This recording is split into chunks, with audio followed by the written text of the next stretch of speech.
জুমার দিন দুপুর 1টা থেকে 5টার মাঝে এই বাক্যটি দিয়ে দোয়া করুন। আপনার দোয়া আল্লাহ রাব্বুল আলামিন খালি হাতে ফেরত দেবে না এবং এর ফলাফল দেখলে আপনি নিজেই অবাক হয়ে যাবেন। দেখেন, জুমার দিন সপ্তাহের অন্য সব দিন থেকে পুরাই ডিফারেন্ট। এই দিন আল্লাহ রাব্বুল আলামিন অনেক বেশি বান্দার দোয়া কবুল করে এবং আপনারা নিজেরা লক্ষ্য করবেন, অন্য 6 দিন আমল করতে যেমন তৃপ্তি লাগে মনের মধ্যে, জুমার দিন অনেক বেশি তৃপ্তি পাওয়া যায়। এই জুমার দিন আল্লাহ রাব্বুল আলামিন দোয়া খালি হাতে ফেরত দেয় না। আবু দাউদ শরীফে একটি হাদিস এসেছে, 1048 নম্বর হাদিস, জাবের ইবনে আব্দুল্লাহ রাদিয়াল্লাহু তাআলা আনহু এই হাদিসটি বর্ণনা করেছেন।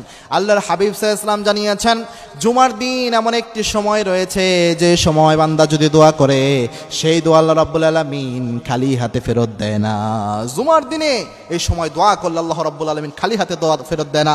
মুহাদ্দিসিন ইকরাম এই হাদিসের ব্যাখ্যা করেছেন, এই সময়টা হলো জুমার দিনে বান্দা যখন, ইমাম সাহেব যখন মিম্বারে বসে এবং নামাজ শেষ করে, এই আগ মুহূর্তে যে সময়টা, মিম্বারে বসা থেকে শুরু করে নামাজ শেষ করার সালাম ফেরানোর আগ মুহূর্ত, এই সময়টাতে আল্লাহ রাব্বুল আলামিন দোয়া কবুল করেন।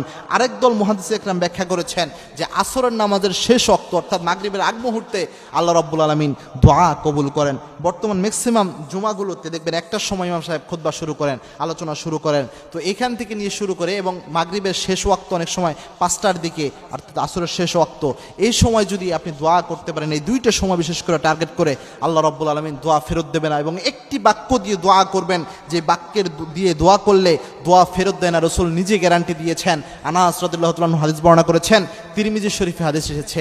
আল্লাহর হাবিব সাল্লাল্লাহু আলাইহি সাল্লাম একদিন বসা ছিলেন, আনাস রাদিয়াল্লাহু তাআলা আনহু বলেন, বিশ্বনবীর সাথে বসা ছিলাম, এক লোক এসে দোয়া করছিল, আল্লাহ আমাকে এটা দেন, আমাকে এই নিয়ামত দেন, আমার এই প্রয়োজন পূরণ করেন, এইভাবে আল্লাহর কাছে দোয়া করছিল।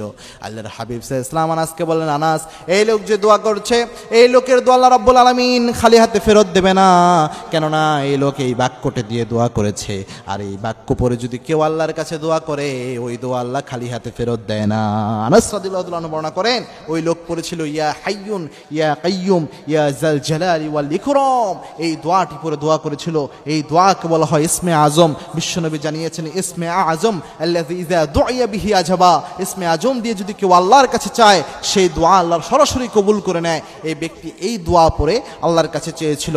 এজন্য আল্লাহর হাবিব সাল্লাল্লাহু আলাইহি ওয়াসাল্লাম এই দোয়াটা নিজে শিক্ষা দিয়েছেন এবং সাহাবা একরামও আমল করতেন। জুমার দিন যেহেতু আল্লাহ রাব্বুল আলামিন অনেক বেশি দোয়া কবুল করেন, চেষ্টা করবেন এই সময় দোয়া করার জন্য।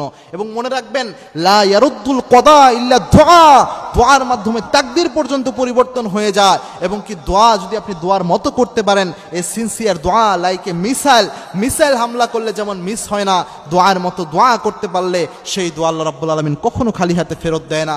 সুতরাং চেষ্টা করবেন দোয়া খুব সিনসিয়ারলি করার জন্য, এবং সিনসিয়ারলি যদি দোয়া করতে পারেন সেই দোয়া আল্লাহ অবশ্যই কবুল করবেন। এই জুমার দিনে এই দুইটি সময়কে টার্গেট করে দোয়া করবেন, ইনশাআল্লাহ মনের যে কোনো আশা আল্লাহ রাব্বুল আলামিন কবুল করে নেবেন।